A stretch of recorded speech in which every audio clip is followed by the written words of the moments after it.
बिस्मिल्लाहिर्रहमानिर्रहीम। बोलते कालम के साथ मैं आमिर रज़ा खान। और अगर मैं आपसे ये कहूँ कि इसराइल पर एक बड़ा इक़्तिसादी हमला हो गया है तो ये बात गलत नहीं है। और ये हमला किसने किया है? ये हमला किया है स्पेन ने। जी हाँ, स्पेन ने ऐसी पाबंदियाँ आयद कर दी हैं कि इसराइल की चीखें निकल गई हैं। स्पेन ने तमाम वो दिफाई मुआहदात जो इसने इसराइल के साथ कर रखे थे, जिनकी मालियत बिलियन ऑफ डॉलर्स है, उनको मनसूख कर दिया है। ना सिर्फ ये काम किया है, ये भी मैं आपको बताता हूँ कि उसमें क्या क्या इन दफाई मुआहदात में कौन कौन सा असला था जो इसराइल जो था स्पेन को फराहम करता था और कितने पैसे कमाता था।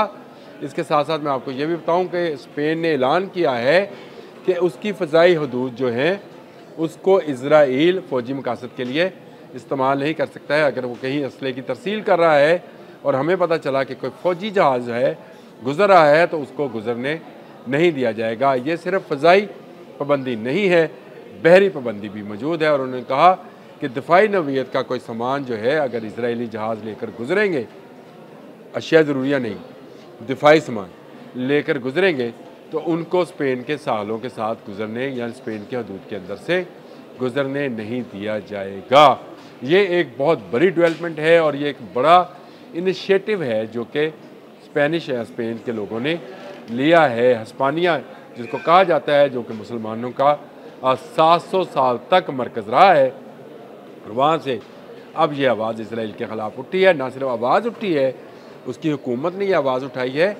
पिछले माह सितंबर में लोगों के एहतजाज के बाद ये बिल पेश हुआ था कि इसराइल पर पाबंदियाँ आयद की जाए और उसके साथ तजारत को और कम अज़ कम फ़ौजी तजारत को जो है रोक दिया जाए, क्योंकि इसराइल फूड तो सप्लाई करता नहीं है किसी को, फूड तो वो मंगवाता है जी बाहर से।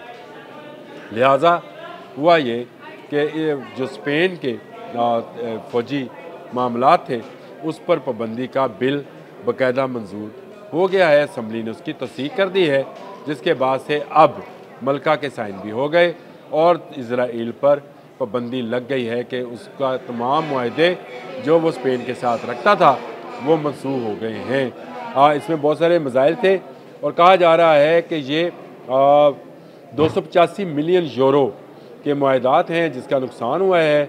इसमें स्पाइक LR2 ये भी एक मुआहदा है जी स्पेन का कि वो फराहम करेगा। ये एंटी टैंक मिसाइल सिस्टम है जो कि इसराइल ने फराहम करना था और इसराइल के चार कंपनियाँ जो हैं इसका साजो सामान, यानी कोई इसका एवियोनिक सिस्टम, कोई इसका रडार सिस्टम, कोई इसका इलेक्ट्रॉनिक सिस्टम, कोई इसका बारूद, कोई गोला, वो इसको फराहम करना था। ये स्पाइक मिसाइल LR2 जो है अब स्पेन नहीं ख़रीदेगा, मनसूख कर दिया गया मुआहदा। और इस मुआहदे के तहत अब जो है एक बड़ा नुकसान जो है हो गया है। एंटी टैंक मिसाइल सिस्टम जो है स्पेन ने लेने से इनकार कर दिया है और इस मुआहदे के तहत मैंने आपको बताया 285 से 300 मिलियन यूरो का नुकसान जो है स्पेन की हुकूमत को होगा। इसके बाद एक आता है जी इनका है सलाम रॉकेट लॉन्चर सिस्टम इसराइल का, ये भी स्पेन ख़रीदता था और स्पेन ने इसके साथ इसका मुआहदा किया था। ये ज़्यादा बड़ा सौदा था स्पाइक से भी, यानी ये 900 मिलियन यूरो का सौदा था। यानी इसकी अकेले की जो मालियत है वो तकरीबन $1 बिलियन से ऊपर की बनती है और ये $1 बिलियन से ऊपर की का नुकसान जो है इजरायली कंपनियों को हुआ है। ये जो बायकाट इसराइल है उसमें अभी तक हम सिर्फ वो अशिया ज़रूरिया जो कि इजरायली कंपनियां बनाती हैं और उससे इजरायली असला ख़रीदते हैं उनका बायकाट किया जा रहा था, लेकिन स्पेन वो पहली यूरोपियन कंपनी बनी है जिसने गज़ा पर चलाए जाने वाले गोला बारूद का भी बायकाट कर दिया है कि वो नहीं ख़रीदा जाएगा। ये पहला कतरा है बारिश का। इसके बाद यूरोपियन यूनियन भी ऐसी पाबंदियों का ऐलान करने वाली है, क्योंकि बहुत सारी पाबंदियों का ऐलान इससे पहले भी यूरोपियन यूनियन कर चुकी है और इसराइल के साथ दफाई नौइयत के मुआहदात जो हैं उनको मनसूख किया जा चुका है। ये एक डेवलपमेंट थी। मैंने कहा आपसे बता दूं कि स्पेन ने इसमें पहल की है और स्पेन ने ना सिर्फ ये पहल करते हुए इसराइल पर पाबंदियाँ आयद की हैं बल्कि यूरोपियन यूनियन में भी आवाज़ उठाई है। गो हमास और गज़ा का मुआहदा होने जा रहा है, अमन होने जा रहा है, लेकिन जब तक इसराइल पूरा गज़ा खाली नहीं करेगा लोग चैन से नहीं बैठेंगे। 2 दिन पहले भी स्पेन में दुनिया का सबसे बड़ा मुजाहरा हुआ। क्यों हुआ? क्योंकि स्पेन के लोगों ने बहुत लंबे अरसे तक वहाँ मौजूद यहूदियों के जुल्मों सितम सहे हैं, और वहाँ स्पेन के यहूदियों ने ही कैथोलिक मज़हब के ख़िलाफ़ प्रोटेस्टेंट मज़हब को जो है तरवीज़ दी थी, और तरवीज़ देने के साथ साथ उसको पैदा किया था, यानी उसके लिए तमाम वो रूल्स जो कि अभी प्रोटेस्टेंट इस्तेमाल करते हैं वो बनाए थे। एक नया फ़िरका बनाया था। तो स्पेन के कैथोलिक ईसाई जो हैं वो कभी भी इन यहूदियों को तस्लीम नहीं करते हैं जो इस वक्त इज़राइल में बैठे हैं। मैंने यूरोपियन यूनियन की आपको बात बताई थी, और मैंने आपसे कहा था कि EU इसराइल एसोसिएशन एग्रीमेंट को मुअत्तल करे तो इसराइल की यूरोपीय यूनियन तक रसाई महदूद हो जाएगी। ये यूरोपियन इसराइल एसोसिएशन एग्रीमेंट एक है जिसके तहत तजारत होती है, और अब इसके मुतल्लिक आवाज़ उठा दी गई है। ये $5 बिलियन से ऊपर की ट्रेड है जिसको बंद कर दिया जाएगा। ये फ्री ट्रेड एग्रीमेंट है, और इसमें जो है दो नुकसान जो है इज़राइल को होने वाला है। और इज़राइल, मैंने आपको पहले बताया, ये जितनी प्रोडक्ट्स हैं ये बाहर बनाता है दूसरे ममालिक में, और इसकी कंपनियां जो हैं वहाँ काम करती हैं और वहाँ से पूरी दुनिया को भेजी जाती हैं। तो अगर ये ट्रेड एग्रीमेंट बनता है तो फिर इजरायली कंपनियां काम नहीं कर सकेंगी, यानी अगर ये मुअत्तल किया जाता है।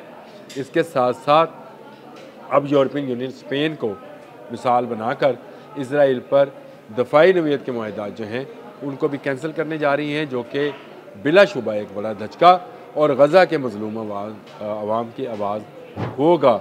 गज़ा के लिए पूरी दुनिया में आवाज़ बुलंद की जा रही है। पूरी दुनिया के लोग इस एक खित्ते को लेकर जिस पर इज़राइल इस वक्त काबज़ है, इज़राइल के ख़िलाफ़ सरापा एहतजाज है, और ये मुतालबा किया जा रहा है कि इज़राइली तमाम वो प्रोडक्ट्स उनका बायकाट किया जाए। स्पेन को सलाम है कि स्पेन ने इसमें इब्तिदा की है और तमाम दिफाई नवीयत के मामलात जो हैं, मुआहदात जो हैं, उनको ख़त्म कर दिया है। अपनी फ़ज़ाई हदूद को इज़राइली फ़ौजी तैयारों और फ़ौजी कार्गो तैयारों के लिए बंद कर दिया है। इसके साथ साथ उसने अपनी बहरी हदूद को भी ऐसे बहरी जहाज़ों के लिए जिनमें असला सप्लाई किया जाता है या इससे इस नवीयत के स्पेयर पार्ट्स फराहम किए जाते हैं, उनके दाखिले पर भी पाबंदी लगा दी है। इससे होगा क्या, जहाज़ों को लंबा रूट लेना पड़ेगा अगर किसी को वो देते भी हैं तो, और बहरी जहाज़ों को भी एक लंबे वाय के साथ जाना पड़ेगा जिस पर वक्त और पैसा ज़्यादा लगेगा, और इससे इज़राइल को नुकसान होगा।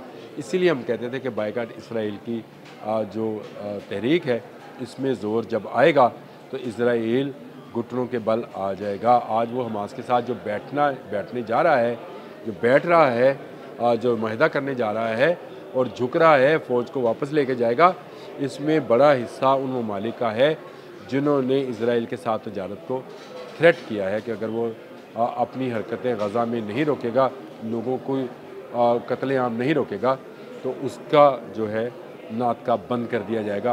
और उसका नातका बंद करने का तरीका एक ही है कि उसके साथ तजारत बंद कर दी जाए। अब तक के लिए इतना ही। अल्लाह हाफ़िज़।